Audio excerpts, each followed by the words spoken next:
The phone rang late in the evening. Maggie was sitting in her small living room with her hands folded over her lap, thinking about her surgery that was only a few days away. Her hip had been giving her pain for years, and after saving carefully, she had finally scheduled the operation.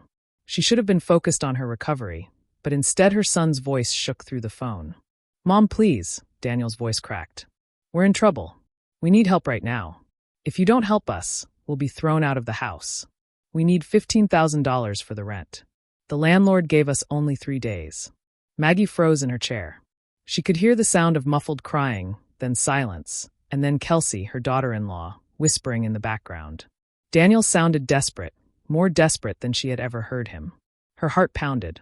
She had raised Daniel on her own after her husband died years ago. She had always taught him to be strong, but he had struggled since his small business failed. He worked odd jobs here and there, but Maggie knew times had been tough. Still, she had believed that no matter what, he would find a way. Now, hearing him break down like this, she felt her chest tighten. "Daniel," she said softly, her voice trembling, "are you sure it's that bad? 15,000 is a lot of money." "Mom, I wouldn't ask if it wasn't life or death," he said quickly. His tone was almost frantic. "We have nowhere else to go. Please. Please, Mom. Kelsey is terrified. We can't lose the house. We can't let the kids live on the street." Maggie looked around her home. On the table lay a folder with all her hospital paperwork, appointments, forms, instructions. She had been preparing herself mentally for the surgery, even arranging with her neighbor to drive her to the hospital. She had money set aside in her account, savings she had carefully guarded for her medical expenses and recovery. Her first instinct was to hesitate. Surgery meant everything. If she gave that money away, she might put herself in danger. But then she imagined Daniel's children, her grandchildren, being pushed out of their home, sleeping in a car, scared and cold. The thought broke her heart. "I'll help you," she whispered, her voice almost breaking. There was silence on the other end for a moment, and then Daniel exhaled sharply, like a drowning man finally reaching the surface. "Thank you, Mom. Thank you. You saved us." Maggie nodded to herself, though he could not see it. "You'll pay the landlord right away?" she asked. "Yes, tonight," Daniel said quickly. "I promise. I'll send you the receipt. Don't worry. You'll never regret this." Her hands trembled as she pulled out her checkbook. She had rarely written such a large sum, and every stroke of the pen felt heavier than the last. She wired the money that night, wiping away a tear as she hit confirm. She told herself she was doing the right thing. A mother's duty never ends, even when her son is grown. What kind of mother would she be if she watched her son and his family sink while she still had a chance to help? Still, after she hung up the phone, something in her chest felt unsettled. It wasn't only the money. It was the way Daniel had sounded, too desperate, almost rehearsed. And Kelsey's silence in the background lingered in her mind. Normally, Kelsey would come on the phone to say thank you, or at least to speak a word of gratitude. Tonight, there was nothing. Only Daniel's hurried words and Kelsey's quiet breathing behind him. Maggie tried to brush it off. People react differently under stress, she told herself. Maybe Kelsey was crying, or maybe she felt ashamed to ask. That had to be it. She sat back down in her chair, the glow of her lamp lighting the room. She looked again at her hospital folder and felt a pang of fear. What if she needed more money for complications? What if the recovery took longer than expected? She had always been careful, but she reminded herself she could figure things out later. Right now, Daniel and his family were safe. That mattered most. When she finally went to bed, she didn't sleep well. Every time she closed her eyes, she heard Daniel's voice. "If you don't help us, we'll be thrown out." The words spun in her head like a storm. By morning, she felt drained, but she told herself it was worth it. 2 days later, she expected a call from Daniel, maybe a message showing the receipt. Instead, she got something else, a small shock that planted the first seed of doubt. Her neighbor, who followed Kelsey on social media, sent her a picture. "Look at this," the neighbor wrote. Maggie opened it, and her eyes locked on the image. There was Daniel and Kelsey at a shiny dealership, standing proudly beside a red sports car with a giant ribbon. They were holding glasses of champagne, smiling wide. The caption read, "Finally ours." Maggie's stomach dropped. The phone almost slipped from her hands. The picture didn't make sense. How could they be celebrating at a dealership 2 days after crying for rent money? How could her son, the same one who begged on the phone, suddenly stand there grinning beside a luxury car? Her heart pounded harder than before. She felt the first cut of betrayal, sharp and deep. But part of her refused to believe what her eyes showed. There had to be an explanation. There had to be some mistake. With trembling hands, she set the phone down, staring at the ceiling. Something was wrong. Something her son wasn't telling her. And she knew she had to find out what it was. The picture of Daniel and Kelsey at the dealership did not leave Maggie's mind. She stared at it again and again, her stomach twisting into knots. The red sports car shined under the dealership lights, a ribbon stretched across its hood, and there they stood, her son and his wife, beaming with pride. She tried to reason with herself. Maybe they borrowed the car? Maybe it was just a promotional photo? Maybe the dealership gave them free champagne for visiting? But deep down, her instincts whispered the truth. People did not hold glasses of champagne at a dealership unless they had just bought something. For 2 days she waited, hoping Daniel would call her to say thank you again, to send the rent receipt, to explain everything. But her phone stayed silent. No call. No text. Only that photo burned in her mind. By the 3rd day, Maggie could not take it anymore. She decided she would go to Daniel's house. She told herself she wanted to check on the kids, to make sure they were safe, but really she wanted answers. She baked a casserole, wrapped it carefully, and drove across town. When she pulled up to their house, she noticed the car in the driveway immediately. The same shiny red sports car from the picture. Her throat went dry. It was real. It was right there, gleaming in the sun like a cruel joke. She sat in her car for a moment, her hands gripping the steering wheel. She felt a wave of betrayal wash over her, but she forced herself to breathe. She had to be calm. Maybe there was an explanation. She couldn't jump to conclusions until she heard it from Daniel himself. With shaky hands, she picked up the casserole dish and walked to the door.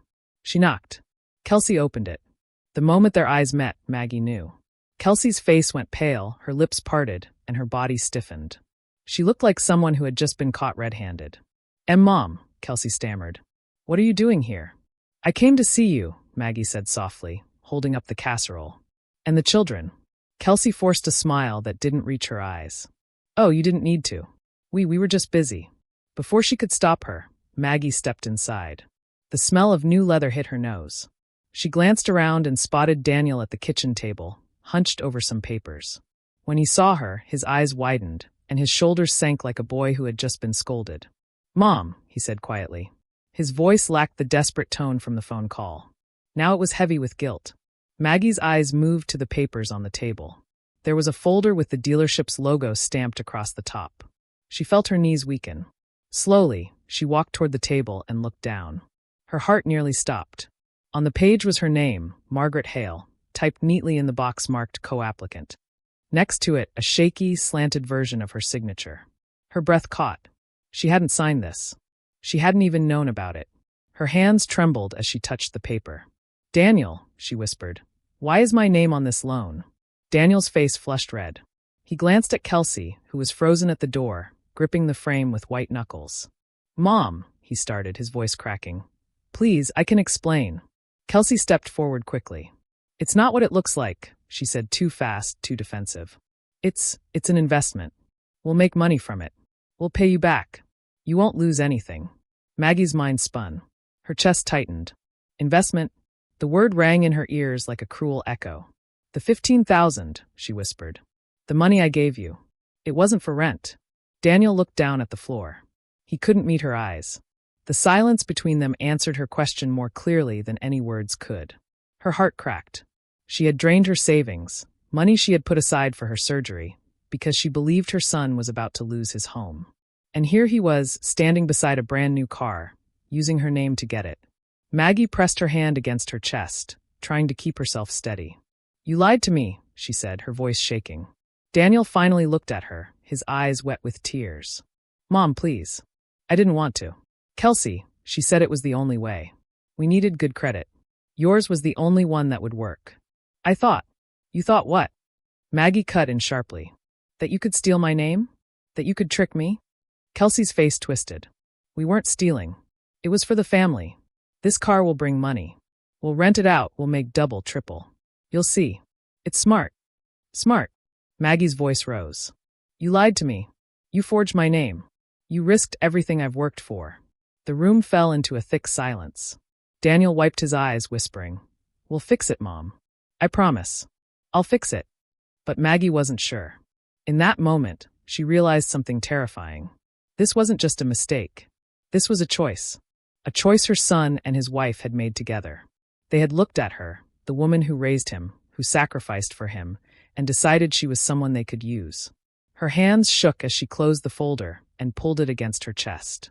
The truth was clearer now, and it hurt more than she thought possible. The car outside was not just a car. It was the symbol of a lie that cut deeper than any wound her body could bear. And though her son stood in front of her, apologizing, her heart whispered that something even darker still hid beneath the surface. Maggie knew she had only uncovered the first layer of the truth. Maggie stood in the kitchen holding the folder to her chest like a shield. The house was quiet except for the ticking clock and the faraway hum of a lawnmower outside. Daniel's eyes were red. Kelsey paced near the doorway, biting her lip, breathing fast, like a trapped animal searching for a way out. "Sit," Maggie said, her voice low and steady. She put the folder on the table and opened it carefully, page by page. The loan agreement, the down payment receipt, the insurance quote. Every line tied back to her name. Every page used her trust like a tool. "Who signed this?" Maggie asked. Kelsey crossed her arms. "You gave permission." "No," Maggie cut in. "I never gave permission. I was never asked." Daniel swallowed. We used the signature from your old lease form. The one you emailed me last year for the apartment application. I know it was wrong. I know." Maggie felt dizzy. She gripped the table edge to steady herself. "You copied my signature," she said slowly, as if each word weighed a stone. "You took my name, my credit, my savings, and you built a lie." Daniel put his face in his hands. "I thought it would work. The coach said the car would pay for itself. He said we could rent it out every weekend and make $2,000 a month. We just needed a strong co-signer for approval. I was going to tell you after it started making money." Kelsey leaned forward. "And it will make money. You're overreacting. We're a family. Families help each other. You'll get every dollar back." Maggie stared at her. Kelsey's voice was smooth, but her eyes darted around, never meeting Maggie's for long. Maggie turned back to the folder. A small slip of paper stuck out from the back pocket. She pulled it free. It wasn't from the car dealer. It was a printout of an email thread. She read silently. An approval notice. A store credit line. The date, 6 weeks before tonight. The account holder name, Margaret Hale. A permission letter attached, typed in clumsy language, granting Daniel full authority to apply in her name. The signature at the bottom looked like hers again, but it slanted wrong, like a left-handed imitation.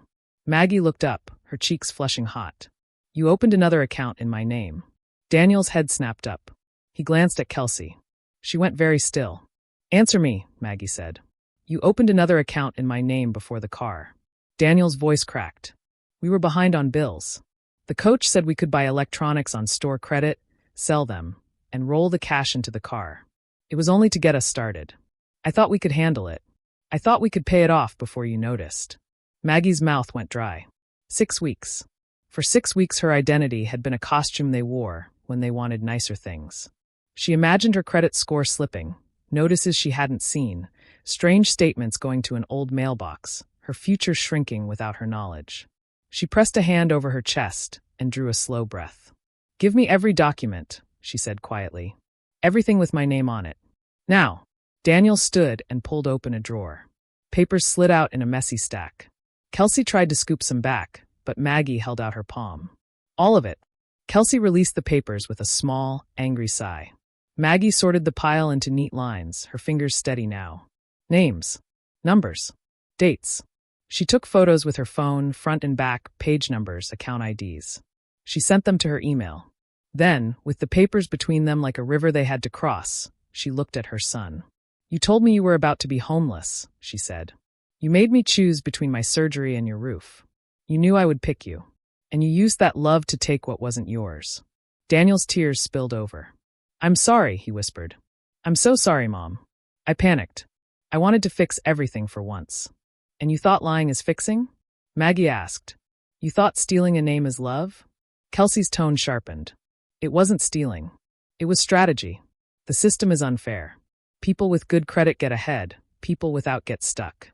You had the key. We borrowed it." Maggie's voice stayed calm. "A key you forged." Kelsey rolled her eyes and looked away. We'll pay you back. You don't need to act like a cop. Maggie reached for her phone and opened her banking app. She checked her accounts, her savings, her scheduled hospital payment. Everything was still there for now. Then she opened the Notes app and began a list. Freeze credit, contact bank fraud, report identity theft, call dealership finance, call insurance, update passwords, set fraud alert with all bureaus. Daniel watched her writing. Mom, what are you doing? I'm protecting myself, she said. I should have done it a long time ago. He took a step toward her. Please don't make this public. Don't call anyone yet. Give me a day. I'll take the car back. I'll cancel the accounts. I'll fix it. Kelsey spun on him. What are you doing? If the car goes back, we lose everything. The coach said. Stop saying the coach, Maggie said softly. He is a salesman. He wants your fees. He doesn't care about your life. Kelsey's lips pressed into a hard line. She said nothing. Maggie picked up one of the dealer documents and pointed to a specific line. This says if the co-applicant disputes the signature, the loan can be voided for fraud pending investigation. Do you know what that means? She looked at Kelsey. The car might not be yours to drive. It might be evidence. Daniel sank back into his chair. He looked smaller, younger, like a boy waiting for a grade he knew he didn't deserve. I never wanted to hurt you. I believe the part of you that says that, Maggie answered. But the rest of you still did it. Silence spread between them. The air felt heavy, like a storm about to break. From the hallway, a small voice called, Daddy? One of the children had woken from a nap. Daniel wiped his face and disappeared down the hall. Kelsey stayed, eyes cold, jaw set. She lowered her voice. You don't have to ruin our lives, she said. Think about the kids. Think about your son. If you call the bank, if you call the dealer, they'll take the car, they'll mark our credit. They might even get the police involved. Is that what you want? To see your son in trouble? Maggie looked at the stack of papers, and then at Kelsey. I want my son to tell the truth. I want my name back. I want my life back. Kelsey's expression hardened even more. You won't do it, she said, almost smiling. Mothers never do. Maggie slipped the documents into the folder and closed it gently. She picked up her phone and scrolled to the number on the back of her bank card. Her thumb hovered for a second. She felt the weight of all the years she had forgiven small things, overlooked sharp words, paid late fees, covered missed bills, believing time would teach him what kindness could not. Then she pressed call. Fraud department, a calm voice answered. How can I help you today? Maggie looked at Kelsey, who stared back with a look that was half anger, half disbelief. Daniel returned to the doorway, their child in his arms, eyes wide. My name is Margaret Hale, Maggie said, her voice clear and steady. Someone used my identity to open accounts and sign a loan without my permission. I need to report it now. Kelsey made a choking sound. Daniel closed his eyes. The child reached a hand toward Maggie, confused by the tension and the adults' quiet voices. Maggie gave a small, warm smile to the little one and then turned away, listening carefully to the instructions on the line. Place a freeze, file a report, document everything, send copies. She wrote each step down in neat, careful letters. Her hands did not shake anymore. When she ended the call, the house felt different. The red car in the driveway was no longer a prize. It was a red flag waving in bright daylight. The papers on the table were not plans. They were proof. Maggie lifted the folder and tucked it under her arm. I'm going home, she said. I'll send you the list of what I filed. Daniel, if you want a relationship with me, you will cooperate with every step.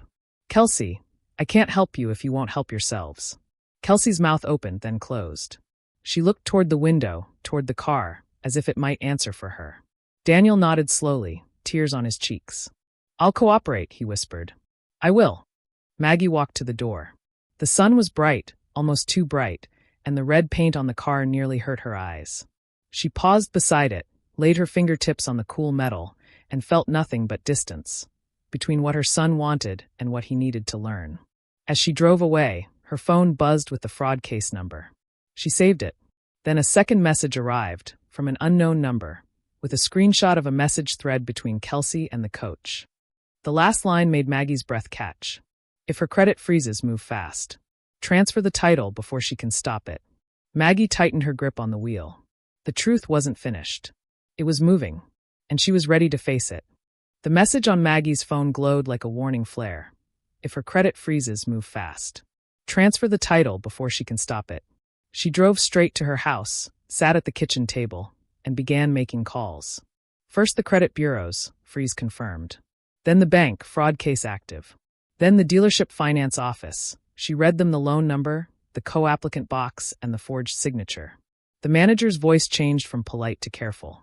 He said they would flag the account and place a hold on any title work until they could review the documents. Before she could set the phone down, another message arrived. It was a screenshot from the same unknown number, this time a location pin, DMV branch on Fairview Road. Beneath it, "They're here now." Maggie grabbed her folder and left again. The DMV lobby was crowded, humming with numbers being called and the soft murmur of people waiting. At the far counter, she saw them. Kelsey speaking quickly to a clerk, a stack of forms on the counter, and Daniel standing behind her, pale and silent, holding a manila envelope like it might burn him. Maggie walked up, calm and steady. "Hello," she said to the clerk. "I'm Margaret Hale. My name has been used without permission on that vehicle. Here is my police incident number and a fraud alert from the lender." The clerk blinked, looked at the paper, and then to Kelsey. "I need to step away for a moment." Kelsey spun around, eyes flashing. "You had no right to come here." "I have every right," Maggie said softly. "It's my name." Daniel's gaze slid to the floor. The clerk returned with a supervisor who spoke in measured tones. "Ma'am, we've placed a fraud hold on the title file. Nothing will be transferred today." Kelsey's breath came in short, angry bursts. "We're family. We're fixing our finances. This is harassment." The supervisor shook his head. "This is identity theft. We'll note the hold and report to the dealership." For a moment, all three stood in a tight triangle of silence. A number dinged overhead. Somewhere a baby cried. Daniel finally said very quietly, "I'm sorry, Mom." Kelsey shoved the papers back into her bag. "You're weak," she hissed at Daniel. "You always have been." They left the line. In the parking lot, the afternoon sun baked the asphalt and made the red sports car look like a hot ember. Kelsey's phone lit up, a name flashed on the screen. Evan Coach. She declined the call, then another came in. Maggie's own phone buzzed, another forwarded screenshot from the unknown sender. This one made her chest tighten. "Evan, don't let the old woman stall. If the title doesn't move today, dump the car somewhere, and I'll take it from there. We'll sell it through my cousin. Cash only. Daniel doesn't need to know." Maggie looked up. "Who is Evan?" she asked, though she already knew. Kelsey's jaw set. "None of your business." Daniel's face drained of color as he read over Maggie's shoulder. He whispered, "You told me he was just a coach. You said he was helping us." Kelsey looked away. "He is helping," she said, but her voice lacked force. Her phone buzzed again. This time a preview line appeared, a heart emoji at the end. Daniel saw it. Something in him cracked. Without a word, he walked to the sports car, opened the passenger door, and took out the dealer folder. He handed it to Maggie. "Here," he said. "You keep it. I'm done lying." Kelsey grabbed his arm. "Don't you dare give that away. Do you know what you've done? You ruined everything." "I ruined it?" Daniel's voice rose for the first time. "You forged my mother's name, you opened accounts in her identity, and you were going to move the title behind my back. Was this ever about us? Or was it about you and Evan?" Kelsey's mouth fell open, then closed. For a second, Maggie saw not defiance but fear, a reckoning arriving too fast. The dealership manager called while they stood there. He had reviewed Maggie's email and the police number. "We're repossessing the vehicle pending investigation," he said. "The loan will be frozen. If forged, it will be voided. A tow truck could arrive within the hour," he added, and asked if the car was drivable. Maggie gave the address. Kelsey erupted. "You can't just take our car." "It was never your car," Maggie said gently. "It was a lie on wheels." They waited. The tow truck arrived, the driver clipped the straps and practiced motions, and the red car rose inch by inch. Neighbors peeked through blinds. A dog barked twice and stopped. Kelsey stood rigid, fists clenched, watching the bright paint vanish onto the flatbed. When it was gone, the air felt cooler, the noise lower, the ground steadier. That night, Maggie filed her FTC identity theft report and attached photos of every document. She placed fraud alerts with all 3 bureaus and set up credit monitoring. She changed passwords, security questions, and email recovery options. She called her hospital, confirmed her surgery date, and explained she would bring a friend instead of family to help afterward. Her neighbor agreed to stay with her the first week. Daniel showed up at her door the next morning holding coffee and a spiral notebook. He had circles under his eyes. I called the detective, he said. I told him I'll cooperate fully. I gave him Evan's number and the group chat archives. I also closed the store account and returned what we could. I know it's not enough. Maggie let him in.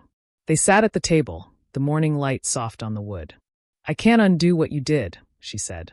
But you can own it. He nodded. Kelsey left, he whispered. She took a bag and went to stay with her cousin. I don't know if she's coming back. Maggie felt a complicated ache. Sadness for the children, relief that the immediate harm might stop, grief for the life her son had tried to pretend he had. The kids, she asked. With me this week, he said. I'll manage. They wrote a plan in the notebook. Counseling, steady work, weekly budget meetings. No debt in anyone's name but his. A small automatic payment each month to start repaying Maggie for the money she sent. She did not ask for interest. She asked for honesty. The detective called in the afternoon. They had spoken to the dealership, documented the forged signature, and flagged Evan for questioning about multiple similar cases. We may need statements later, he said. For now, you're protected. When Maggie finally lay down that night, the house felt both empty and peaceful. Her heart still hurt, but it beat steady. The surgery date sat on her calendar like a promise that belonged to her again. Days passed. The lender voided the car loan for fraud. The DMV kept the hold. The electronics account was closed and reversed. A letter arrived from a credit bureau confirming the freeze on her file. Maggie pinned it to a corkboard beside her fridge. Each page was a small piece of her name coming home. On the evening before her surgery, Daniel knocked again. He carried a small, dented piggy bank, the one Maggie had given him when he was 8.